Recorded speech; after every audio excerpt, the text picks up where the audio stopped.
evening, everyone. It's Joe Abadi. You're watching Vintage Motocross Q&A. In a moment, I'll tell you a little bit more about my guest, but right now I have to thank our sponsors, Motion Pro, Vinco, Full Circle Racing, Replica Motorcycle Parts, the International Motocross Museum, Racer X Magazine, and Preston Petty Products. My guest tonight hails from the great state of Ohio. He began racing around 1968. He's raced bikes as well as quads. I even think he had a little race out there in a place called Baja at some point. We'll talk about that. 1988, he moved to the beautiful state of California, where he got mixed up in a wonderful thing called vintage motocross, something that we all enjoy very, very much. He also helped out with Cal VMX. I think he started Cal VMX in 2008, and now he has decided that he wants to build a museum. I want to welcome my guest, Mr. Frank Vrettas. Frank, thank you for joining me. Hey, thanks a lot. Nice being here, buddy. Hey, Frank, did you actually start Cal VMX, or was that something you joined when you moved out here? How'd that work? No, I joined it. It was started in 2000, and I took over the club in 2008. Okay. And that's still going on today? Yes, it is. We just had our last race of the season last weekend, or the weekend before last, actually, and we expanded into flat track. So flat track, we still have 2 more events for the rest of the year. Very nice. Let me ask you this, Frank. It says here that you got started in 1968 riding motorcycles? Yeah, that kind of tells you I'm a little old, doesn't it? Tell us about some of your experiences early on, what you rode and where you rode out there in Ohio. Well, most people may not have heard of this, but it's a 1966 Honda 160 Scrambler. Okay. That was my first bike. Yeah. Yeah, I actually beat that thing up till it could hardly move. And then I started moving on. I raced a 71 TM 400, which was the Widowmaker. Yeah. And I'm still here to talk about that. I still have that bike. So, Frank, you raced. Did I read that correctly? You sent me something, and I did some research. You rode in Baja? Yeah. I was sponsored by Honda back in '84, and I rode on an XR 500. And then an XR 650. And then after the bikes, now actually 1 year I rode a CR 500, 85, which was kind of an insane bike to try to ride the Baja in, a 2-stroke. It blew up, but, and then I went to quads. And how many times did you race Baja? Just that one time? No, I raced it 5 times altogether. 5 times, and that was so, on yeah, quad? 3 times. Yeah, 3 times on a bike, twice on a quad. Okay. Now, is that by yourself? Were you part of a team? Did anybody help out with that? Well, the first time I raced, I didn't even realize I could have a teammate. I got to sign up, so they asked me who my teammate was, and I said I'm allowed a teammate, and they're like, yeah. So, well, I rode it solo, and I finished 3rd, so I did okay. After that, I always had a teammate. Yeah, I guess you did do okay, huh? I think I lost about 8 pounds, but Frank, I want to thank Full Circle Racing for being a sponsor of the show. Get a hold of Tom McAllister. He's still running a special, but not much longer on this rim set for just $775. That includes new hoops, spokes, and nipples. And if you send your hubs to him, he will powder coat them as well. Send you back a beautiful set of wheels, $775. Thank you, Tom McAllister at Full Circle Racing. My guest tonight is Frank Vrettas from now the Legends and Heroes Tour. When did you first get involved with that? Because now you're heading up the whole thing. But tell us about when you first got involved with Legends and Heroes. Well, Legends and Heroes at first was really just an ARMA event at San Diego and LA. We were asked by the Supercross group, and actually Alex Morose at that time was the regional director of ARMA, and he asked if I could bring some bikes to the San Diego event and LA, and he liked what he saw. So what ended up happening is Alex, being a great businessman that he is, he started Legends and Heroes Tour. Yeah, and here's a picture of. There you go. Yeah, friends of longtime friends of mine, and of course friends of Frank Carroll and Alex Morose, truly the founders of the Legends and Heroes Tour. Now, you take this truck, and it's a rolling museum right now. But how can I ask? Well, let me just here's really the question I've often wondered, and after all these years where I have participated with it and have helped you and helped Alex. How many stops has this rolling museum made over the years? Well, it averages probably about 25 stops a year. Okay. So you multiply that out since 2009, and it's a lot. 300 plus stops we've made over the past since 2009. So the past 14 years. And this year, were you out there for you do the motocross and the supercross, Frank? Yeah, we do all the supercross events, and we do about 6 of the outdoor national events. So Okay. there are a couple events that I myself do not make it to, but I have a staff on the East Coast that handles some of the East Coast events. Yeah, I was going to ask you about too. I know you have a guy who was so exceptionally helpful out there, a great person, Pete Noneman. Yes. Who else you have out there? Pete Noneman helps me a lot. Scott Lucatus helps me. We also have on the West Coast, we have Chad Cadnam, which helps out. Yeah. There's several different people, and every year sometimes it changes. This year I'm going to be getting involved a little bit more myself. Some of the events that I can't get the rig to, I am going to fly to help the staff out. Now, last year I remember, Frank, if I have the correct, you were in Daytona, then you went to like Houston or down. You were on the road for like 2.5, 3 weeks with that rig. You yourself. Oh yeah, I'm on the road for. I leave in February and I got back April, so I was gone for 2 months almost. So you're not going back home to San Diego and then going out with the rig again. No. You're staying on the road with that. Right. We go from venue to venue. We get there a little bit early, so it gives me a chance to get on my electric bike, go explore the city, Right. make sure I get a good spot, and do it all over again. How many people do you think go through the museum itself? And I have a picture of it here. Here's this is your rig. And inside there, you have some very amazing motorcycles and memorabilia. How many people do you think walk through that rig at an event? Well, we actually kept track at several venues, and we were counting them. And we averaged about 1,200 people per hour through the museum, which is a pretty solid average for 6 hours. Yeah, I mean, I would say. And when that thing shows up at a race, and you have, and we'll talk about this in a minute, you always have a display of bikes outside, and you always have some pretty amazing visitors there, no matter where you go. But you can expect to see things like this happening around the Legends and Heroes tour when they're out there on the road. It's just the old bikes are just incredible. People flock over there to see them, and there's always somebody interesting there it seems they seem to draw a crowd. I mean, anybody who's, you've got a couple of guys that are longtime veterans, legends of the sport, who go everywhere Supercross and motocross goes. One being Brock Glover, the other one being Roger DeCosta. Right. Those guys are always there, and they're always bringing somebody over too. Exactly. Yeah. Now, what about the bikes that are on display out in front of that rig? Where do those bikes come from, Frank? Yeah, we ourselves bring about 5 bikes ourselves, and after that, what we do is we get a hold of local clubs that help us out, and we ask for bikes. They'll send me a list of different bikes and pictures, and we see which bikes we think will fit the venue. Some areas we think we want more vintage bikes. Some areas we want something a little bit more in the 90s and early 2000s, and we pretty much select the bikes per venue. Okay. Yeah, and I've helped out with that over the years here in California. Right. And there's always been an incredible display. So and you know what, Frank, a lot of people ask me too, because I have helped out with it, and I am a little involved. They ask me about, can they bring bikes? Right. Definitely. Is there a way?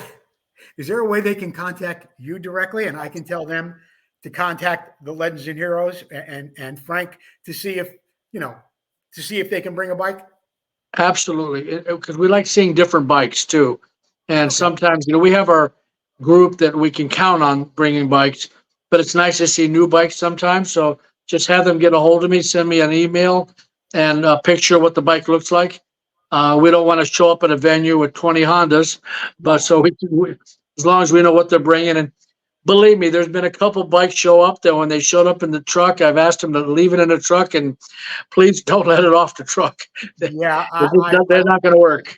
yeah, I've seen that happen on more than one occasion. And when there isn't clear communication, where'd you go there, Frank? You went sideways on me. What happened? I think someone's trying to call me. Let me get rid of that.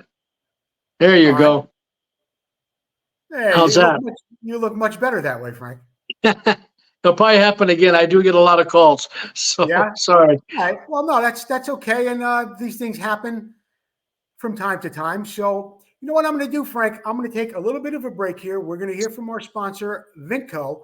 We'll be back with more Frank Vrettas in Legends and Heroes Tour and find out about a museum that's going to be coming your way in the very near future. Vintco, who already has a full line of vintage parts, now has air shocks that are an exact duplicate of the original air shocks so popular in the late 70s. So whether you're looking to build a full racer or museum showpiece, these shocks will give you that incredible 70s look and improve your bike's performance.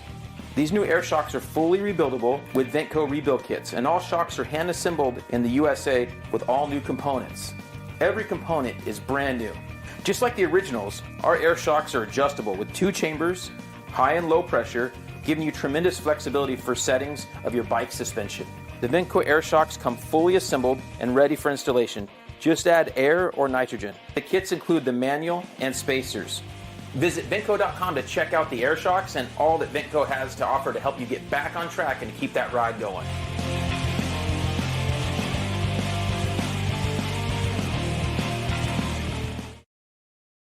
My guest tonight on Vintage Motocross Q&A is Frank Vrettas from the Legends and Heroes Tour. We are talking about all the things that it takes to help make that happen. And that circus goes on the road for many, many miles and many, many months. And it doesn't happen with just Frank alone. Frank, on the back of this trailer, you've got a lot of stickers. You've got some sponsors. Why don't we talk about who helps you out? How does this all become possible that the Legends and Heroes could be on the road so much with this amazing rig and all this memorabilia and bikes? Who helps you out, Frank? Yeah, we really appreciate all the help that we get. And of course, you can imagine this is something that's a growing venue right now. And each year we're expanding and expanding. So the more help we get, the more we can do. And for me, it's not just a labor of love. When I get to these events, so many people come up to me and thank me for what we're doing. And I'm not used to that. That's kind of nice that people just come up and just keep thanking me for what it is I do. So it energizes me, let's put it that way. So it makes the drive not so long. Who are the people that help out, though, Frank? Got a lot of stickers on the back there. I remember you had Ezekiel Bread, you had Yuasa Batteries. Who are some of the other sponsors? Well, of course, Honda Motors, Yamaha is another help. We have a lot of personal individuals that have come in and helped out, yourself included. Yeah. We have some bicycle manufacturers, electric bike manufacturers. Sonic Bikes is one of them. People that do trophies. MX Trophies is another good sponsor of ours and really help us out a lot. It goes right down the line. SSR is a big sponsor. They're overseas manufacturer of motorcycles. They make really nice pit bikes. Dunlop, of course. Dunlop's been with us from the very, very beginning and a very important part. So, probably going to miss a few here, but there's several of them. What some of them do, like what Honda did for us, which is kind of unusual, it's a very different thing. We're a nonprofit, and Honda donated their entire library of magazines and manuals, brand new ones, to Legends and Heroes. So I can personally brag and say that I probably have the world's best collection of Honda manuals from the 60s all the way up. And that was a great, great thing for them to do for us. And it gives us an opportunity, first of all, to sell them to people that want new manuals. And these aren't climber manuals, these are Honda manuals. So they're original ones. So we went there and took 3 trips, 3 trailer loads of shelving, books, everything. And that was awesome. So there's many ways that people can help us, many ways. Sometimes it's cash is always good, but product is also good too. Okay. I want to thank one of our sponsors, replicamotorcycleparts.com, Paul Parkinson Sr. He is making parts for just about everything. He has an incredible selection right now for Honda CR 125 and 250s. He will be making gears in the coming future. That's right, transmission gears for those bikes. And he just came out last week with they're taking orders, or yeah, I think he's taking orders on them if he has the price out there just yet. But they're making pickle silencers, one of the most elusive parts for your CR 125 and 250, now available from replicamotorcycleparts.com. We're talking to Frank Vrettas. We are talking about the Legends and Heroes Tour. What is happening with that? You know, Frank, a thought just came across my mind. You got started with Legends and Heroes in 2019, where you took over the whole operation. Right. Okay. Right. So 2019, we were looking at gas prices that are almost half of what we're seeing right now, like maybe $3.50. And now I know in Southern California down by you, it's like over $6. How is that affecting what you do? Do you think it will make you pull back on some events, or how are you going to, bridge that gap, so to speak? Well, especially since our units run on diesel, so diesel is even more. And we're paying up to $7 a gallon sometimes. Mm-hmm. So it's a commitment from our sponsors, helps a lot of individuals. Last year, we were very fortunate because so many individuals stood up and helped out.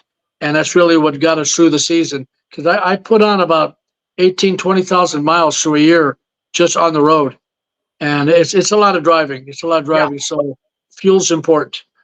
Okay. Yeah, I was just wondering about that because, when you put a budget together, that would be kind of hard to double your fuel costs, although it's been since 2019. So you probably budget for that a bit much. Oh, yeah. Now, what does help is we're on the East Coast a lot of times, and their prices are lower. Yeah. But yeah, it's just, we save about almost $2 a gallon when we get east. So I look forward to getting east sometimes just for the fuel prices. Frank, you want to take your show off the road, not permanently, but you do want to take it off the road, and you are now looking to build a museum. And here's a rendering of it. Exactly. How many square feet is this? Well, first of all, let's talk about this.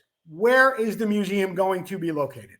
It's about 80 miles east of San Diego, in a town called Ocotillo, right off of Interstate 8. So you really can't miss it. As you're driving down 8, it's visible from the freeway. Okay. It's going to be about a total of 7,000 square feet. It'll have 5,000 square feet downstairs and 2,000 upstairs. And you own the property right now, Frank? You purchased the property? We bought the property and we're grading it next week. We've already showed our plans to the county. They're really on board with it. We are applying for some government grants, hoping to get some help. But this building's going up next year, so one way or another. Tell me about the government grants, Frank. How exactly would that work for a motorcycle museum? I'm sorry, I didn't quite hear that.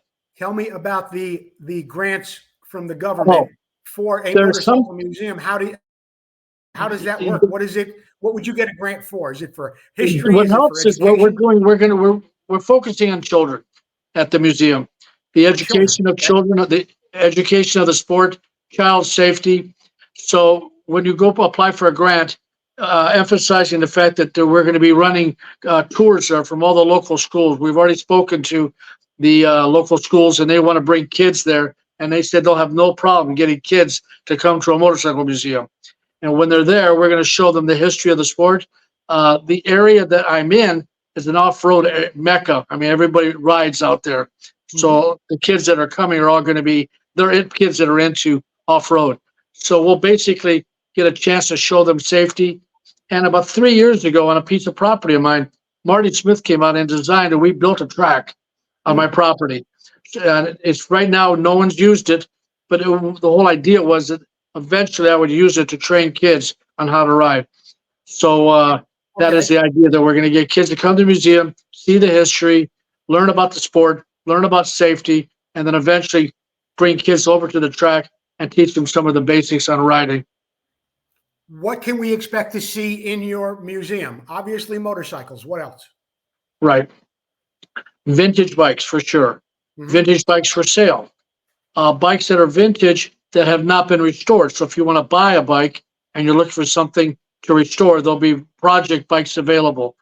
There'll be a restoration in process in one of the rooms, so you can see what's going on when somebody does a restoration. There'll be gear. We'll be selling gear there, selling parts and accessories. The venue will be open for weddings, receptions, banquets. So the whole point is to make this a very active place, not just a simple museum that people show up at. We want it to be an interactive museum where people come for many reasons. Yeah. And Frank, what town is it in again, and how far away is it from the city of San Francisco? Yeah, 80 miles east of San Diego in the town called Ocotillo. Ocotillo. Right. So anybody that's off-roaded, they know where Ocotillo is. Yeah. Yeah. That's for sure. Didn't you own a restaurant out there too, Frank, nearby? Yeah, I got a couple things going on. A restaurant, a bar. So, yeah, we settled out here about 10 years ago, fell in love with the desert, and it made it our home. And you just said a moment ago, you are ready to break ground next week? Yes, well, we're doing the grading next week. So we're grading to level everything out.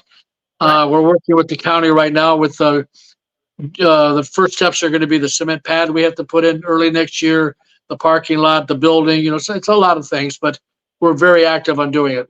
Something will be going on every month.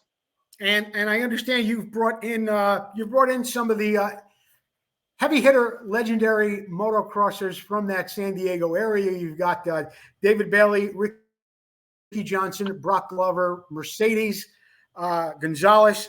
Who else is coming in there, and what kind of hats will they be wearing when this museum is being put together? Well, you know what? We thought it was important that, this isn't something that just I can do, and I need help. And Brock Glover has been very helpful throughout the years at all our events. And believe me, he's one of these people that I consult with on a weekly basis.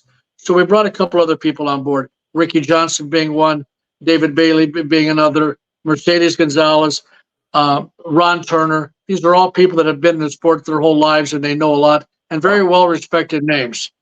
And they give a lot of, we call them up and ask advice on what to do. David Bailey is really looking forward to coming down to the museum itself and helping out there. And I think having sessions where the kids can come and meet and greet some of these guys will be really, really important.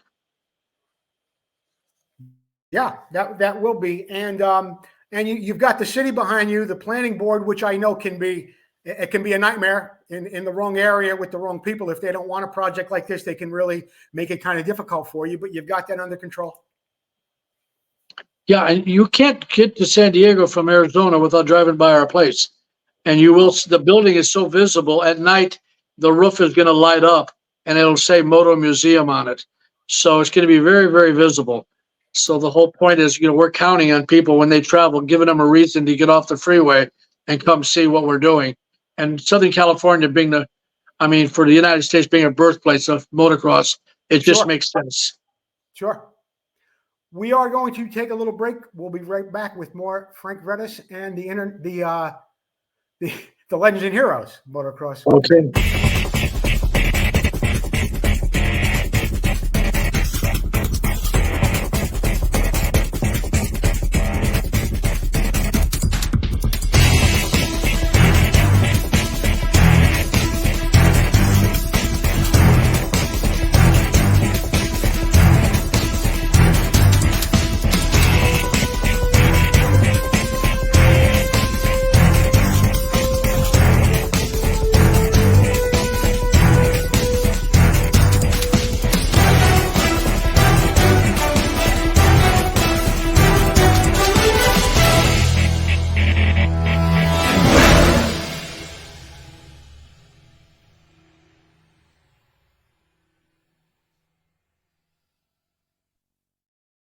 Be sure to visit the International Motocross Museum online. Get yourself some swag there. It is a not-for-profit organization, a 501(c)(3). That's the International Motocross Museum. Frank, sorry about the conflict of interest, but they are a sponsor. No, we get along fine. Don't worry. They're way back east. Yeah, they're back in Chicago, and you've got you are in what many consider, and rightfully so, the mecca of motocross. And I would imagine you might, how can I say it? You're going to attract some people who are involved in the industry, whether it's pro circuit or FMF, whoever it might be. There's a good possibility that you will draw those people in. Have you thought about that and your marketing from that sense? Exactly. We have been. We've actually gone a little bit outside the industry too, because the reality is we're getting 20,000 people through our display. Right. At the display, not necessarily through the trailer, but at the display at every event. So for anybody marketing anything from coolers to power tools to whatever, this is a captive audience. Yeah. I'll give you an example. I was at Glendale and I had an electric bike company come up to me and say, "Do you always get this many people at your events?" And I'm like, "Yeah." He goes, "I can't believe it." I go, "Why?" He goes, "I've never seen so many." And he brought me over an electric bike and he said, "Just keep it." I go, "Well, what do you want me to do with it?" He goes, "Just ride it around and let people see it." I can't get over how many people come here. And that's what the whole point is for others, potential sponsors. The age group of everybody coming to these events is perfect. It's between 16 years old and 70. That's the market age. All these people are purchasers. They're all buying stuff. They're buying motorhomes. They're buying trailers. They're buying coolers. They're buying tools. So you don't necessarily have to be just a motorcycle supplier. There's a lot of other potential sponsors that would benefit from you helping us out. Yeah, there'll be a lot of opportunities for people to display, especially with an audience like that. As you said, 15 to 70. I mean, that's a pretty big cross cut of potential buyers. Right. Frank, you mentioned also that you would have a restoration section of this museum. There's going to be a section here dedicated to that. Yeah, we're going to bring you down, Joe. Have you set up your? We're going to have you set your business up in there. How's that? Boy, I'll tell you. Frank, I didn't even think about that. Could I twist your arm a little or what? It never crossed my mind, Frank. Well, yeah, I bet. No, I want people to realize what goes into a restoration. I think some people just think it's, no big deal. And I think when they see a bike torn apart and all the stuff that goes into this, first of all, they can appreciate it more, and they'll realize sometimes why it costs so much to do it. Yeah, and they don't realize it. And you know what, Frank, you and I can have that conversation at a later date. I would certainly be open to. There you go. Who else would you like to thank right now, Frank? We're kind of winding down here. I've got all the time that you need. But if there are some things that you want to cover or some people that you want to thank, we can talk about that right now. Well, I mean, first of all, I want to thank the sponsors that we do have, but I want to encourage people that haven't even thought of sponsoring something like this and explain to them how important it really is. Mm-hmm. I mean, you just don't let history go away. The important thing is let people know what the history was. And the history, it's talking about the evolution of these bikes. So when you look at a modern bike, remember, it wasn't just a modern bike all of a sudden. It started with an evolution that started with 2 inches of travel, that went to 4, that went to 7, from dual shocks in the back to a monoshock. And it's really interesting to watch that whole progression. And then you start appreciating the guys that rode back then, and you could become amazed that they went as fast as they did on the bikes that they were riding. It's just sometimes I'm just flabbergasted to see how fast Roger DeCostro went back in those days. And I'm fortunate enough to have a bike that is actually a works bike from 1973. And I look at it and I go, wow, it's a pretty cool bike, but I don't think I would jump this thing as far as these guys were jumping them. It's pretty amazing. So I think it's important. So even if you've been involved before, great. If you haven't, this is really a great opportunity. And believe me, people appreciate it because, like I said, everywhere I go, people are thanking me for what it is we're doing. And we want to expand. We don't want to just go to Supercross races and outdoor nationals.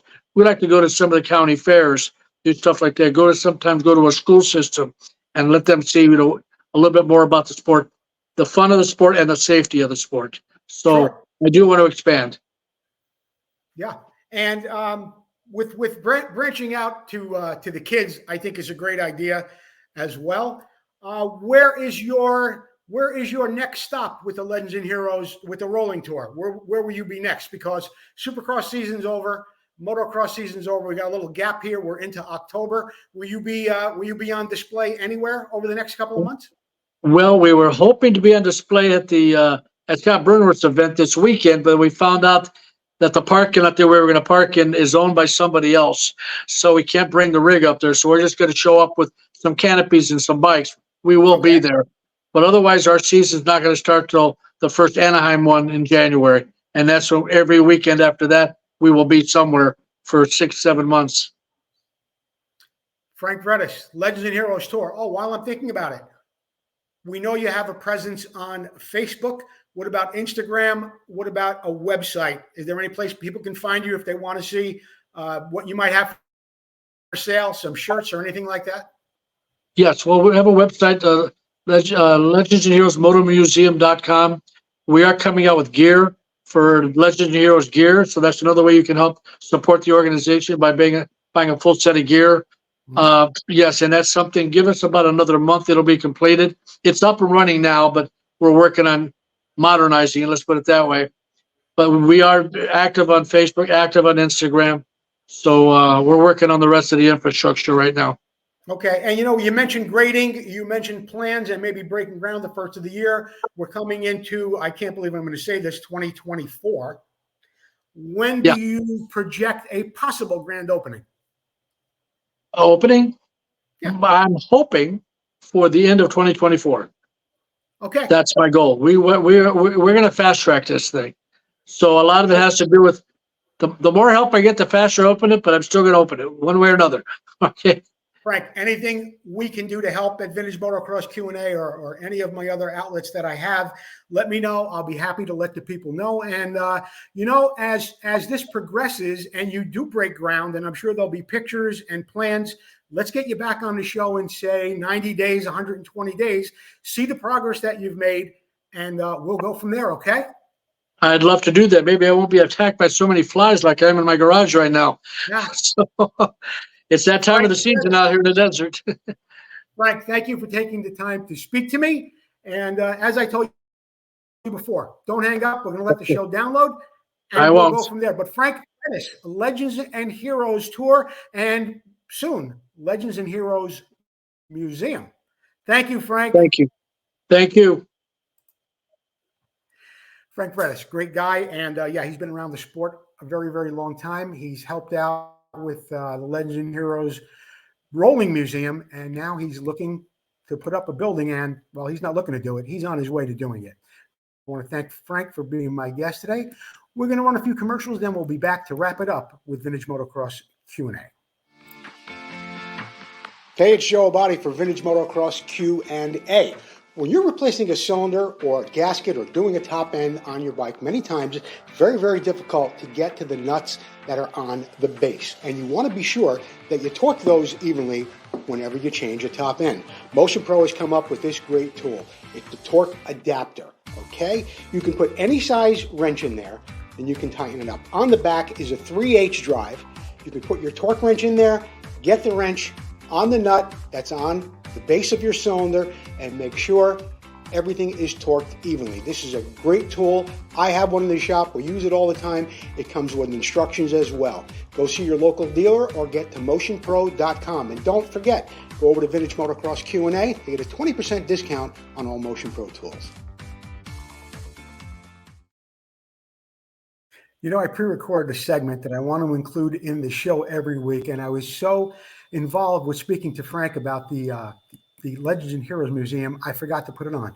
But this is a segment that you're all familiar with that we do every week on the show. It's called What's It Worth? So let's take a look at this. On our What's It Worth segment tonight, we take a look at a 1968 Penton 125 6-day replica. This is, of course, the segment of the show where I encourage you, the viewers at home, to put in how much you think this bike recently sold for without going over. Put it in the comments section. Tomorrow, go to the Vintage Motocross Q&A page, and whoever gets closest without going over will win a lovely gift, Discovering 6 Days, a great book by Keith Geisner. Anyway, let's take a look at the bike. Here it is, 125 5-speed. manual Penton 6-day replica. The bike is finished correctly with the correct yellow number plates. It appears that the hardware all looks perfectly restored on the bike as well. I really like what they've done with the silver paint on it. Just a nice little bit of a difference between what the engine and the frame should look like. Very, very nice details put into this machine.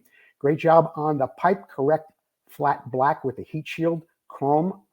Another nice detail on the bike are the lights. I believe they were added by the seller. I don't believe they came original on the bike, but he did use the correct lights on it. They looked absolutely fantastic. Green paint on the bike, the shade, the stripe, everything looks perfect about this bike.